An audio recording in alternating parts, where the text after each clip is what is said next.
Hello friends, welcome to my YouTube channel Sujeet Kumar Stambh classes को। आज फिर से हम आ गए हैं नेक्स्ट वीडियो लेकर के, जो कि 9th क्लास का नेक्स्ट चैप्टर है। हमने संघीय सरकार तक करवा दिया था। ये अगला चैप्टर है 6ठा नंबर चैप्टर, जिसका नाम है संघीय विधायिका संसद। ठीक है, इसमें हमारा जो क्वेश्चन रहेगा संसद का रहेगा और लोकसभा का रहेगा और राज्यसभा का प्रश्न रहेगा। ये 3 तरह के प्रश्न रहेगा, क्योंकि संसद का 2 सदन होता है, एक लोकसभा होता है, एक राज्यसभा होता है। राष्ट्रपति का एक स्पेशल चैप्टर दे रखा है, इसलिए मैं इसमें इंक्लूड नहीं करूंगा राष्ट्रपति के क्वेश्चन। ठीक है ना, तो राष्ट्रपति के लिए अलग दे रखा है संघीय कार्यपालिका में, तो हम उधर जा करके हम उस क्वेश्चन कर लेंगे। राष्ट्रपति का और प्रधानमंत्री का और मंत्रिपरिषद का हम अगले चैप्टर में कर लेंगे। ठीक है, तो देखिए क्वेश्चन फिलहाल क्या क्वेश्चन है। भारत में संसद का कितना अंग है? तो भारत में संसद का कितना अंग है मित्र? 1 है, 2 है, 3 है या 4 है? तो भारत में संसद का जो अंग है मित्र वह है 3 है, क्योंकि संसद के कितने अंग है? 3 अंग है। एक है लोकसभा है, एक राज्यसभा है और एक राष्ट्रपति है। ठीक है ना, तो लोकसभा, राज्यसभा, राष्ट्रपति 3 अंग होता है और संसद का 2 सदन होता है, एक लोकसभा होता है, एक राज्यसभा होता है। समझ आए कि नहीं? लोकसभा को हम निम्न सदन कहते हैं और राज्यसभा को उच्च सदन कहते हैं। लोकसभा को हम अस्थायी सदन कहते हैं और राज्यसभा को अस्थायी सदन कहते हैं। लोकसभा को हम अस्थायी सदन इसलिए कहते हैं क्योंकि प्रत्येक 5 वर्ष के बाद इसका चुनाव होता है और 5 वर्ष के बाद यह लोकसभा विघटित हो जाता है। ठीक है ना, और फिर से एक नया लोकसभा का निर्माण होता है। लेकिन राज्यसभा में इससे कुछ अलग है, जो कि प्रत्येक 2 वर्ष पर 1/3 सदस्य अवकाश ग्रहण करते हैं और 1/3 सदस्य आते हैं। ठीक है ना, तो इस तरह से उनका कार्यकाल जो होता है 2/3 6 वर्ष का हो जाता है। ठीक है, 6 वर्ष का प्रत्येक सदस्य का कार्यकाल होता है। राज्यसभा के सदस्यों का कार्यकाल और लोकसभा के सदस्यों का कार्यकाल मात्र 5 वर्ष का होता है, क्योंकि प्रत्येक 5 वर्ष पर फिर से निर्वाचन करवाना होता है, इसलिए इसका 5 वर्ष का होता है। समझ गए बात के? अब चलते हैं हम अगला क्वेश्चन की ओर कि भारत में लोकसभा के सदस्यों का अधिकतम संख्या कितनी होती है? तो भारत में लोकसभा के सदस्यों का जो अधिकतम संख्या है यह 552 तय किया गया है। संविधान में 84वां संशोधन किया गया था 2002 ईस्वी में, और यह बात कहा गया कि 2026 ईस्वी तक इसको लोकसभा के जो अधिकतम सीटों में कोई परिवर्तित नहीं किया जाएगा, जितना है उतना ही रहेगी तत्काल जनसंख्या को ध्यान में रखते हुए। 2026 के बाद जो भी अपना निर्णय होगा वह संसद करेगी। ठीक है, तो इस तरह से 552 का अधिकतम सीट है और जिसमें 2 गो एंग्लो इंडियन है। हालांकि संविधान में 104वां संविधान संशोधन किया गया, 104वां संविधान संशोधन किया गया 2019 ईस्वी में, जिसके तहत एंग्लो इंडियन अर्थात जो 2 गो था एंग्लो इंडियन था उसको हटा दिया गया। एंग्लो इंडियन के मतलब शायद पहले बतलाए हैं कि नहीं बतलाए हैं, अगर नहीं बतलाए हैं तो सुन लीजिए। एंग्लो इंडियन का मतलब होता है जो विदेश में जो हमारे देश में चूँकि टेक्नोलॉजी नहीं था ट्रेन को विकसित करने के लिए, जब हमारा देश आज़ाद हो गया तो अंग्रेज का कुछ जो व्यक्ति था हमारे देश में रखा गया, और जब वो व्यक्ति जवान था, नवयुवक था, तो धीरे धीरे जैसे ही सियान हुआ तो वो उसका जो शादी करना था तो वो इंग्लैंड नहीं जा कर के यहीं से करने की इजाज़त दी गई। तो भारतीय लड़की से शादी हुई, इंग्लैंड का लड़का था। ठीक है ना, तो दोनों मिलने के बाद जो उपज हुआ, मतलब जो बच्चे जन्म देंगे, वो उसी का नाम है एंग्लो इंडियन। एंग्लो मतलब अंग्रेज और इंडियन मतलब इंडियन। ठीक है ना, भारतीय, तो अंग्रेज और भारतीय से मिलकर जो बच्चा जन्म लिया उसको बोलते हैं एंग्लो इंडियन जन्म बोलते हैं। ठीक है ना, भारत से अमेरिका के पास टेक्नोलॉजी थी ट्रेन विकसित करने की, भारत के पास नहीं थी, इसलिए अमेरिका के भारत जो इंग्लैंड के लोग थे हमारे देश में रहने लगे थे। समझे ना, और दोनों शादी हुई और जो बच्चे जन्म लिए उसको हम एंग्लो इंडियन कहते हैं। समझ गए? और 545 अभी जो हमारे देश में जो निर्वाचित सदस्यों की संख्या लोकसभा में 543 है और 2 गो एंग्लो इंडियन मिला करके 545 होता है। ठीक है ना, तो निर्वाचित सीटों की संख्या अगर पूछेगा तो 543 होगा। निर्वाचित सीटों की अधिकतम संख्या 545, और निर्वाचित सीट नहीं लगल रहेगा, सिर्फ पूछेगा कि लोकसभा में सीटों की संख्या तो 550 और लोकसभा में अधिकतम सीटों की संख्या तो 552। निम्नलिखित में से किसे वर्तमान कानून में संशोधन का अधिकार दिया गया है? तो निम्नलिखित किसे वर्तमान कानून में संशोधन का अधिकार है? तो संसद को अधिकार दिया गया है कि आप कानून में संशोधन कर सकते हैं। जो भी कानून नीति नियम बनते हैं बिना संसद के सहयोग से नहीं बन सकता है, क्योंकि कानून बनाने का जो दायित्व दिया गया है वह संसद को दिया गया है। लोकसभा का अधिवेशन बुलाने का काम है प्रधानमंत्री का, संघीय मंत्रिपरिषद का, राष्ट्रपति का या लोकसभा के अध्यक्ष का? तो लोकसभा के अधिवेशन बुलाने का जो काम होता है प्रधानमंत्री का होता है या संघीय मंत्रिपरिषद का होता है या राष्ट्रपति का। तो अधिवेशन जो बुलाता है वह राष्ट्रपति बुलाते हैं, ठीक है ना। अधिवेशन बुलाने का काम लोकसभा का अधिवेशन बुलाने का काम जो होता है वह राष्ट्रपति करता है, ठीक है ना। कौन करता है? राष्ट्रपति करता है, इसलिए ध्यान से सीख लीजिएगा।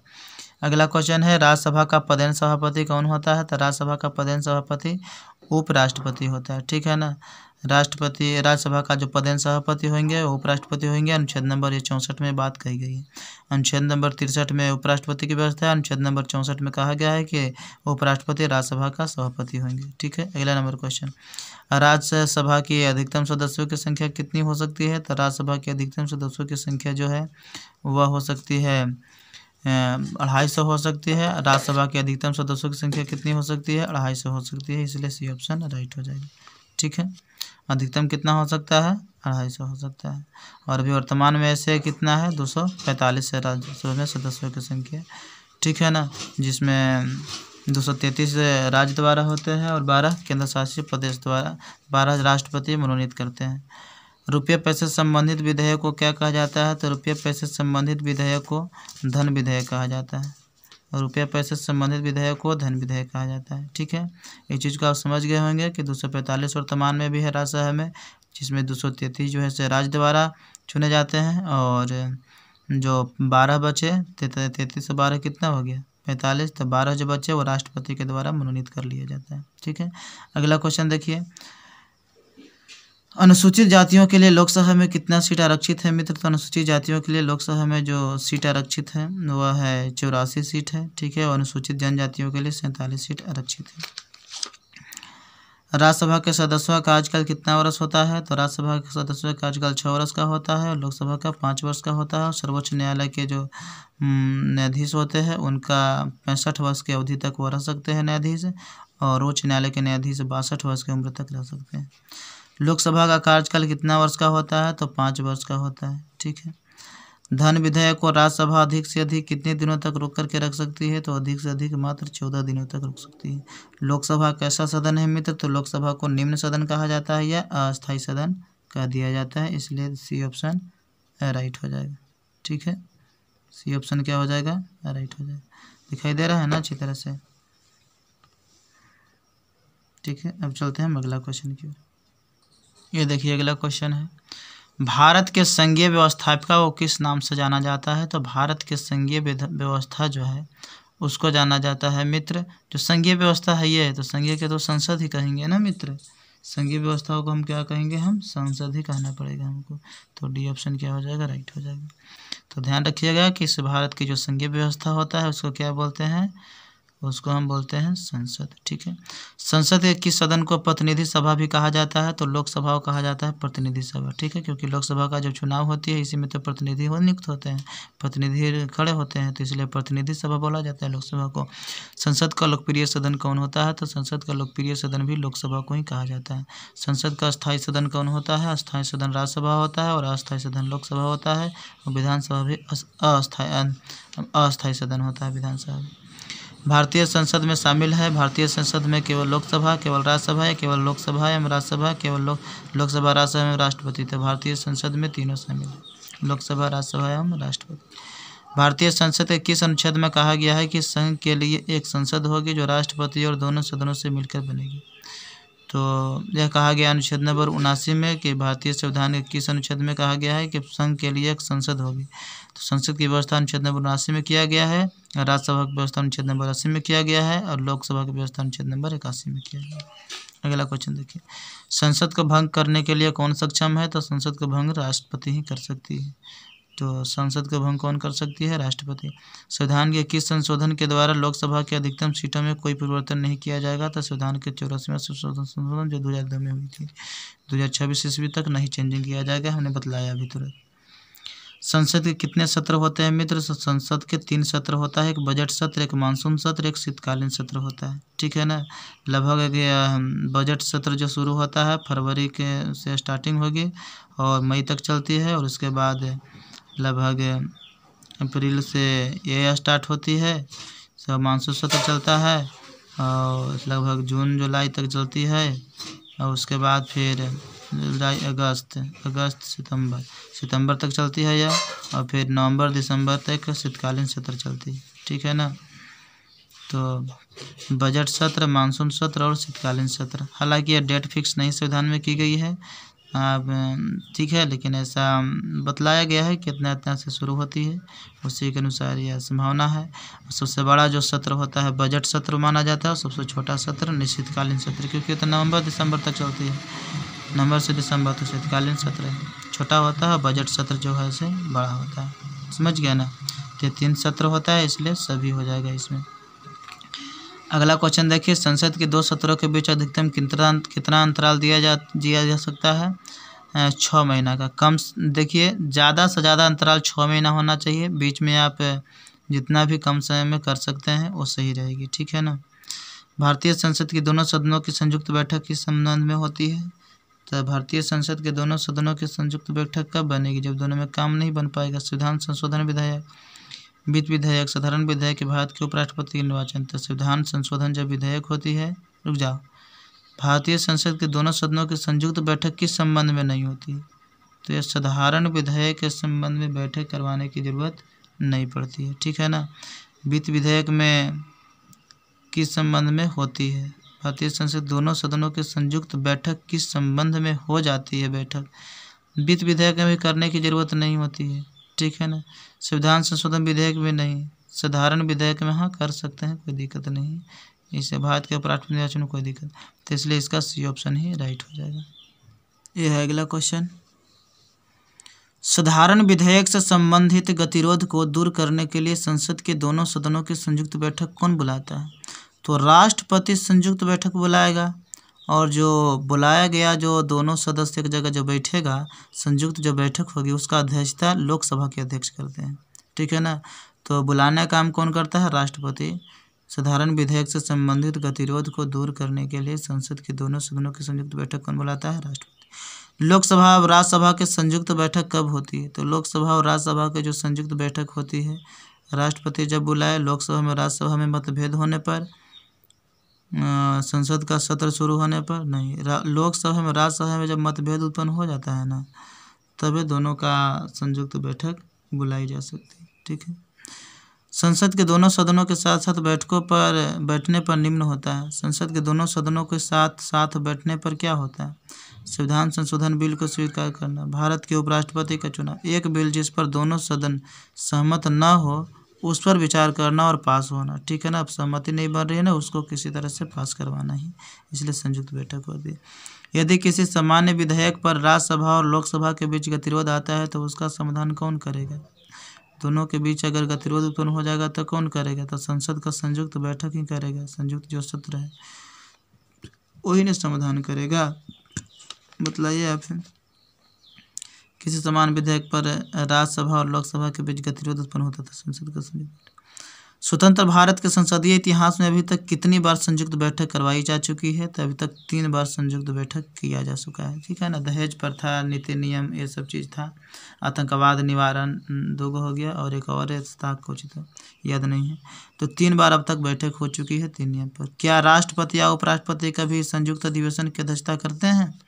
तो राष्ट्रपति या उपराष्ट्रपति कहीं भी संयुक्त अधिवेशन की अध्यक्षता नहीं करते हैं, बल्कि लोकसभा के अध्यक्ष करते हैं। संसद के दोनों सदनों के संयुक्त अधिवेशन की अध्यक्षता कौन करता है? तो संसद के दोनों सदनों के संयुक्त अधिवेशन की अध्यक्षता जो है, वह अध्यक्षता की बात करूँ तो लोकसभा के अध्यक्ष करेंगे, लोकसभा अध्यक्ष डी होगा।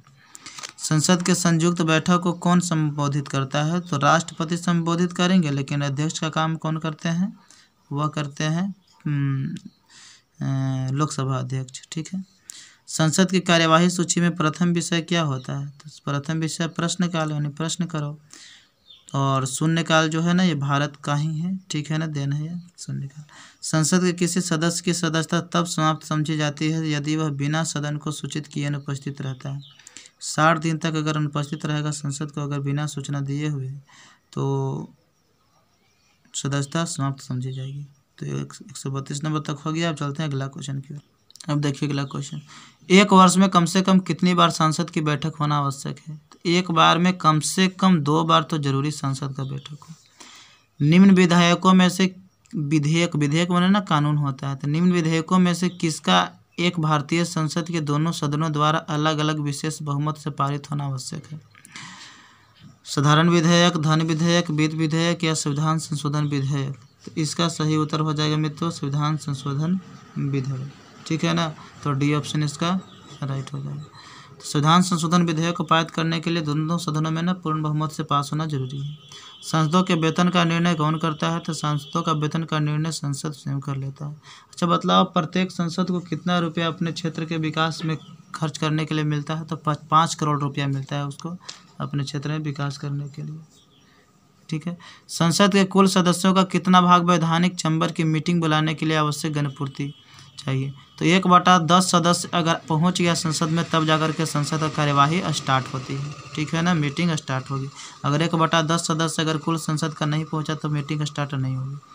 संसदीय प्रणाली वाली सरकार को अन्य किस नाम से जाना जाता है? तो संसदीय प्रणाली वाली सरकार को संघीय सरकार के रूप में जाना जाता है। भारत के पार्लियामेंट संसद का उद्घाटन कब हुआ था मित्र? तो भारत में पार्लियामेंट संसद का उद्घाटन जो है, भारत के पार्लियामेंट का क्या नाम क्या है? संसद। तो उसका उद्घाटन कब हुआ था? 1927 ईस्वी में। भारत के संचित निधि से धन निर्गमन पर किसका नियंत्रण होता है? संसद का, क्योंकि ये स्वयं तो तय करता है कि कितना वेतन मिलना चाहिए। तो संचित निधि जो कोष होती है अनुच्छेद नंबर 266 में वर्णित है, अनुच्छेद नंबर 267 में आकस्मिक निधि वर्णित किया गया है। तो संचित कोष निधि से वेतन दिया जाता है। जो राष्ट्रपति का ही वेतन मिलता है, उपराष्ट्रपति का वेतन मिलता है, सब संचित कोष निधि से मिलता है। और जो ही फंडिंग का विकासात्मक कार्य होता है वो सब आकस्मिक निधि से काम होता है। किसी संसद सदस्य की अयोग्यता के संदर्भ में निर्णय कौन करता है कि कौन सा अयोग्य है, संसद बनने लायक नहीं है? तो यह राष्ट्रपति कहते हैं। संसद के दोनों सदनों का सत्रावसान कौन कर सकता है? तो राष्ट्रपति ही सत्रावसान कर सकती है ना। अनुच्छेद नंबर 85 में बात कही गई है कि लोकसभा का विघटन किया जा सकता है, वो राष्ट्रपति कर सकते हैं। संसद के किन सदस्यों को गैर सरकारी सदस्य कहा जाता है? तो मंत्री के अलावा जो भी सांसद होता है ना, मंत्री के अलावा अन्य प्रत्येक सांसद को कहा जाता है गैर सरकारी सदस्य हुआ, इसलिए बी ऑप्शन राइट हो जाएगा। ठीक है ना। अब चलते हैं हम अगला क्वेश्चन की ओर। क्वेश्चन, राज्यसभा को अस्थायी सदन कहते हैं क्योंकि इसे विघटित नहीं किया जा सकता है। सभी सदस्य आजीवन सदस्य होते हैं। ये तो गलत है कि आजीवन सदस्य होते हैं। कुछ सदस्य प्रति 2 वर्ष में अवकाश ग्रहण कर लेते हैं। हाँ, ये बात सही है। कुछ सदस्य प्रति 2 वर्ष में अवकाश ग्रहण कर लेते हैं। कुछ सदस्य क्या कहना है, 1/3 सदस्य प्रति 2 वर्ष में अवकाश ग्रहण कर लेते हैं। समझ गए ना। तो राज्यसभा का जो अस्थायी सदन इसलिए कहा जाता है क्योंकि इसे भंग तो किया ही नहीं जा सकता है। ठीक है ना, नहीं तो ये राष्ट्रपति भंग कर सकते हैं, नहीं प्रधानमंत्री भंग कर सकते हैं, नहीं तो संसद का संयुक्त बैठक करके भंग कर सकते हैं। समझे ना। तो राज्यसभा का ये भंग नहीं किया जा सकता है क्योंकि प्रत्येक 2 वर्ष पर 1/3 सदस्य अवकाश ग्रहण करते हैं। समझे। तो इसे विघटित नहीं किया जा सकता है, ए ऑप्शन सही भी है। और कुछ सदस्य प्रति 2 वर्ष में अवकाश ग्रहण करते हैं, ये भी सही है, मतलब डी ऑप्शन इसका राइट हो जाएगा। अगला क्वेश्चन की तरफ हम बढ़ते हैं। वर्तमान समय में राज्यसभा में सदस्यों की प्रभावी संख्या कितनी है? अभी वर्तमान समय में 245 क्वेश्चन है। टोटल नंबर 250 है, लेकिन अभी वर्तमान में 245 हुआ है। राज्यसभा में राष्ट्रपति के द्वारा कितने सदस्यों को मनोनीत किया जाता है? तो 12 सदस्यों को मनोनीत किया जाता है। राज्यसभा में राष्ट्रपति के द्वारा 12 सदस्यों को मनोनीत किया जाता है। राज्यसभा के लिए प्रत्येक राज्य के प्रतिनिधियों का निर्वाचन कौन करता है? राज्यसभा के लिए प्रत्येक राज्य के प्रतिनिधियों का निर्वाचन कौन करता है? तो विधानसभा के सभी सदस्य, विधानसभा के निर्वाचित सदस्य, या विधानमंडल के सभी सदस्य, या विधानमंडल के निर्वाचित सदस्य। तो इसका उत्तर होना चाहिए मित्र विधानसभा के निर्वाचित सदस्य होना चाहिए, वरना फिर गलत हो जाएगी। तो बी ऑप्शन यहाँ पे राइट होना चाहिए। ऐसा नहीं कि विधानसभा के सभी सदस्य कह दीजिएगा, विधानसभा के निर्वाचित सदस्य होना चाहिए। ठीक है ना। वही राज्यसभा के लिए जो चुनाव है उसमें वह भाग ले सकते हैं, जो राज्य के जो प्रतिनिधि होता है उनका अगर बात करें तो। राज्यसभा में किस राज्य के प्रतिनिधियों की संख्या सर्वाधिक है? तो राज्यसभा में किस राज्य के प्रतिनिधियों की संख्या सबसे ज़्यादा है? तो उत्तर प्रदेश की। लगभग इसमें 31 सीट है राज्यसभा का उत्तर प्रदेश में। समझे ना। और अगर लोकसभा की मैं बात करूँ तो 80 सीट है उत्तर प्रदेश में, और विधानसभा की मैं बात करूँ तो 404 सीट है, मतलब सबसे ज़्यादा है।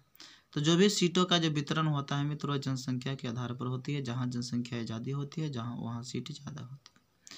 राज्यसभा में राज्यों का प्रतिनिधित्व किस बात पर निर्भर करता है? तो राज्यसभा में राज्यों का जो प्रतिनिधित्व होता है वह निर्भर करता है राज्य का क्षेत्रफल पर, राज्य की जनसंख्या पर, कि उपयुक्त दोनों पर।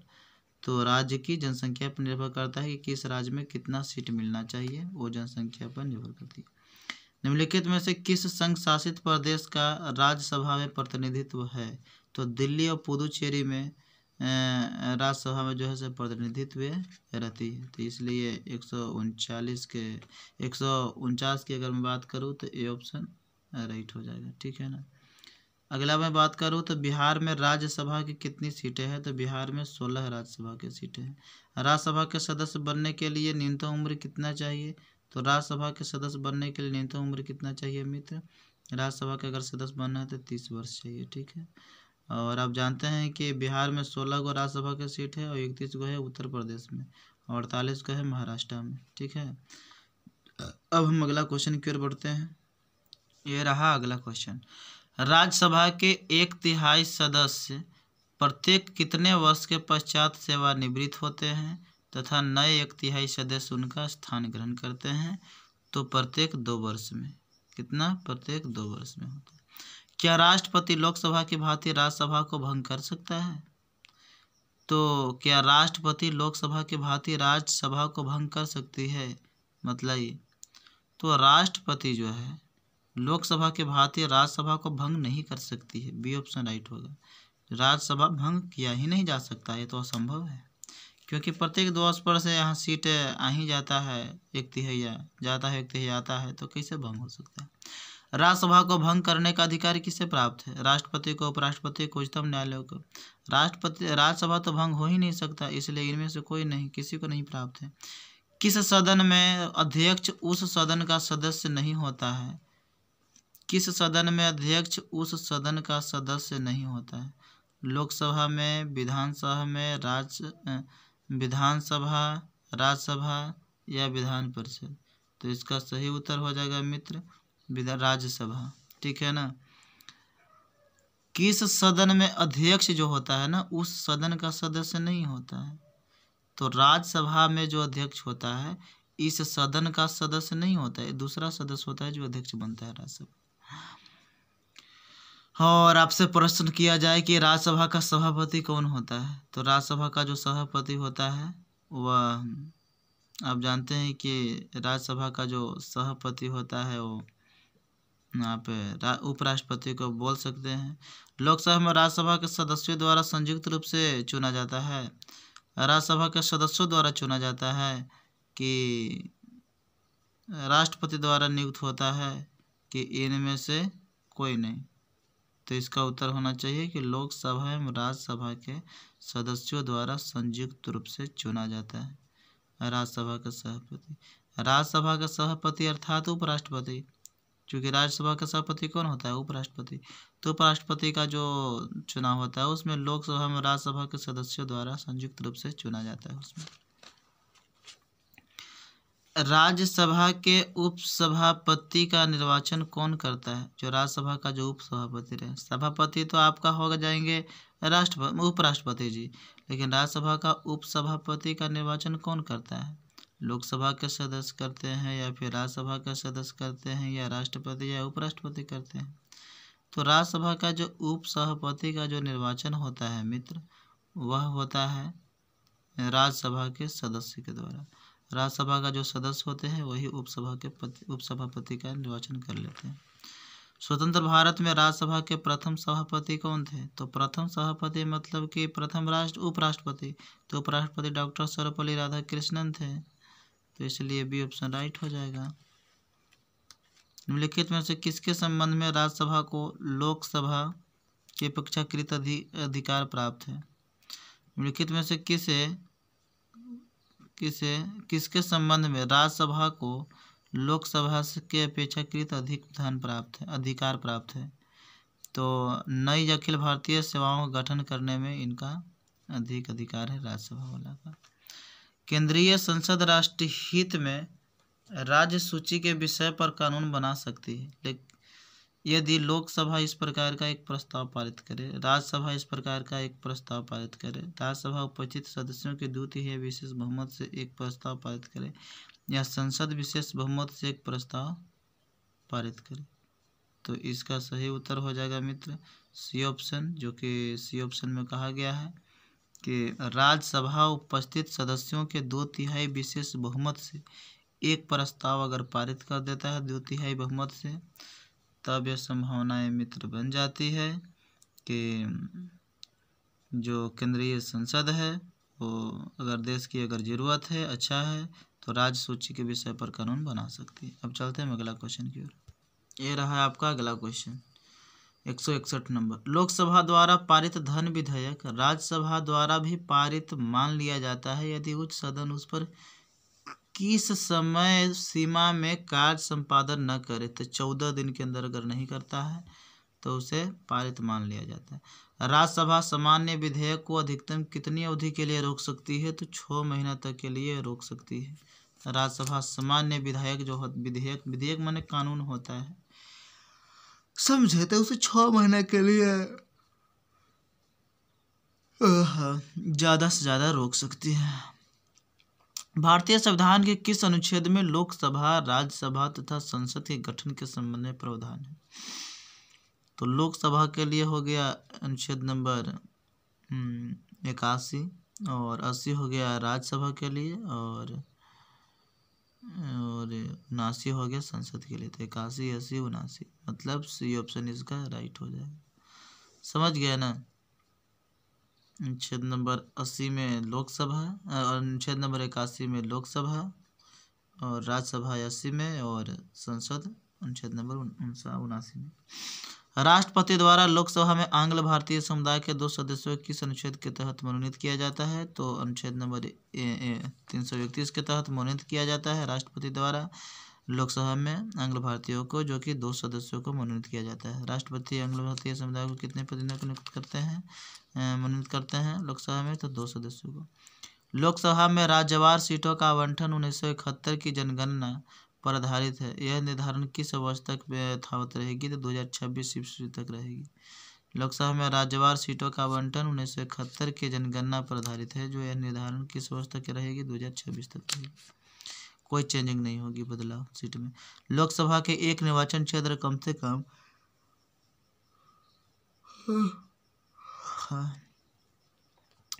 कम से कम कितनी जनसंख्या का प्रतिनिधित्व करती है। तो 7.5 लाख। लोकसभा के एक जो निर्वाचन क्षेत्र जो होता है, जहाँ पे एमपी रहते हैं, वो 7.5 लाख की जनसंख्या पर वो खड़े होते हैं। लोकसभा का चुनाव लड़ने के लिए इच्छुक व्यक्ति की न्यूनतम उम्र कितनी होनी चाहिए आयु। तो लोकसभा चुनाव लड़ने के लिए कम से कम 25 वर्ष, 21 वर्ष पंचायती राज के लिए, 30 वर्ष राज्यसभा के लिए, 35 वर्ष राष्ट्रपति के लिए। ठीक है ना। राष्ट्रपति रहे चाहे उपराष्ट्रपति रहे 35 वर्ष, या राज्यपाल रहे तो 35 वर्ष, प्रधानमंत्री रहे चाहे लोकसभा के सदस्य चाहे रहे मुख्यमंत्री रहे, उनके लिए 25 वर्ष चाहिए, और राज्यसभा रहे चाहे विधान परिषद रहे, ठीक है ना, उनके लिए 30 वर्ष चाहिए, और 21 वर्ष चाहिए मुखिया सुखिया जो भी वार्ड सरपंच पंच जिला परिषद हो, कम से कम चाहिए। कौन सा राज्य सबसे अधिक प्रतिनिधि लोकसभा में भेजता है। तो उत्तर प्रदेश भेजता है सबसे ज़्यादा, क्योंकि यही सीट सबसे ज़्यादा। आपातकाल के दौरान संसद के लोकसभा का कार्यकाल एक बार में कितने समय के लिए बढ़ा सकती है। तो 1 वर्ष के लिए बढ़ा सकती है। सी ऑप्शन राइट हो गया, बी ऑप्शन राइट हो गया। अब चलते हैं अगला क्वेश्चन की ओर। यह है अगला क्वेश्चन 171 नंबर। संसद सदस्यों को प्रति माह वेतन के रूप में कितना रुपया प्राप्त होता है। तो 1 लाख रुपया दिया जाता है संसद को, ठीक है ना। सदस्यों को 50,000 पहले दिया जाता है, अब 1 लाख कर दी गई है। संसद के जो भी सदस्य होंगे उन्हें 1 लाख प्रति माह दिया जाएगा। उसका भत्ते 45,000 भी मिलता है, फिर 2,000 मिलता है, ऐसे कर। लोकसभा सदस्य अपना त्याग पत्र किसको देते हैं। तो लोकसभा सदस्य अपना जो त्याग पत्र देते हैं मित्र, वह देते हैं लोकसभा अगर दे रहे हैं तो लोकसभा अध्यक्ष को देंगे, मतलब सी ऑप्शन इसका राइट हो जाएगा। समझिए कि नहीं। अब चलते हैं अगला क्वेश्चन की ओर। अगला क्वेश्चन में कहा गया है कि लोकसभा को उसके कार्यकाल की समाप्ति के पूर्व भी भंग किया जा सकता है। राष्ट्रपति द्वारा उसकी इच्छा अनुसार नहीं, लोकसभा अध्यक्ष द्वारा नहीं, राष्ट्रपति द्वारा मंत्रिपरिषद की सलाह से भंग कर सकती है। सी ऑप्शन इसका राइट हो जाएगा। लोकसभा को उसके कार्यकाल की समाप्ति के पूर्व भी भंग किया जा सकता है। तो कब किया जा सकता है, जब राष्ट्रपति द्वारा मंत्रिपरिषद की सलाह मिल जाए। लोकसभा के अध्यक्ष को कौन चुनता है। तो लोकसभा का जो अध्यक्ष होता है उसे राष्ट्रपति, उपराष्ट्रपति, लोकसभा के सदस्य या फिर लोकसभा के निर्वाचित सदस्य चुन लेते हैं। तो इसका सही उत्तर हो जाएगा मित्र कि लोकसभा के सदस्य चुन लेते हैं कि लोकसभा के अध्यक्ष कौन होगा। ठीक है ना। लोकसभा की बैठक किस प्रकार समाप्त की जाती है? तो लोकसभा की जो बैठक होती है विघटन द्वारा, सत्रावसान द्वारा, स्थगन द्वारा, इन सभी। तो लोकसभा की जो बैठक होती है ना किस प्रकार की जाती है? तो किस प्रकार समाप्त की जाती है? तो विघटन द्वारा भी कर सकते हैं, सत्रावसान भी कर सकते हैं, या फिर स्थगन कर सकते हैं। राज्यसभा और लोकसभा की समान शक्तियाँ किस क्षेत्र में है? तो राज्यसभा और लोकसभा की जो समान शक्ति है, दोनों का शक्तियाँ बराबर है, वह है संविधान संशोधन के करने के विषय में। किसमें? संविधान संशोधन करने के विषय में। अगला क्वेश्चन देखिए, लोकसभा में अनुसूचित जाति एवं अनुसूचित जनजातियों के लिए सीटों का आरक्षण संविधान के किस अनुच्छेद में कहा गया है? तो अनुच्छेद नंबर 330 में कहा गया है। समझिए कि नहीं, याद रखिएगा। प्रथम लोकसभा की पहली बैठक कब हुई थी मित्र? तो 13 मई 1952 ईस्वी में प्रथम लोकसभा की पहली बैठक हुई थी। और राज्यसभा का सर्वप्रथम गठन कब हुआ था? तो राज्यसभा का जो सर्वप्रथम गठन हुआ था वह हुआ था आपका 3 अप्रैल 1952 ईस्वी को हुआ था। ये ऑप्शन राइट होगा। राज्यसभा का सर्वप्रथम गठन हुआ था 3 अप्रैल 1952। इस तरह से आपका संघीय विधायिका जो संसद है चैप्टर, जो कि 6ठा नंबर चैप्टर था 9th क्लास का पॉलिटिकल साइंस में, उसका हमने समापन किया या समाप्त किया। उसके बाद 7वां चैप्टर भी आएंगे, लेकिन उसको थोड़ा इंतजार कीजिए। क्वेश्चन बनेगी जैसे जैसे वैसे वैसे आपको यहाँ पहुँचते जाएंगे क्वेश्चन। तो पढ़ते रहिए, सीखते रहिए। या कम्पिटिटिव एग्जाम के भी व्यू से तैयारी करवाई जा रही है। सिर्फ 9th ही क्लास नहीं बल्कि कम्पिटिटिव एग्ज़ाम भी तैयारी हो सके, कंपटीशन के एग्ज़ाम बैठे तो उसमें भी आपका नंबर है, इसलिए करवाई जा रही है। ठीक है, तो ध्यान से देखें। अगर आप 9th क्लास में हैं तो 8th क्लास का ही मैंने वीडियो डाला है 10 गो, उसको भी आप देख लीजिए। आपको और बहुत तरह से बेहतरीन आपको सीखने के लिए मिलेगी। ठीक है, तो खेलते रहिए, हंसते रहिए और सीखते रहिए। और अगर आप मेरे टेलीग्राम चैनल ज्वाइन होना चाहते हैं तो ज्वाइन हो जाइए। मेरे टेलीग्राम चैनल का नाम है सुजीत कुमार स्तंभ क्लासेज। सर्च करके नीचे ज्वाइन का ऑप्शन होगा, ज्वाइन हो जाइएगा। ठीक है।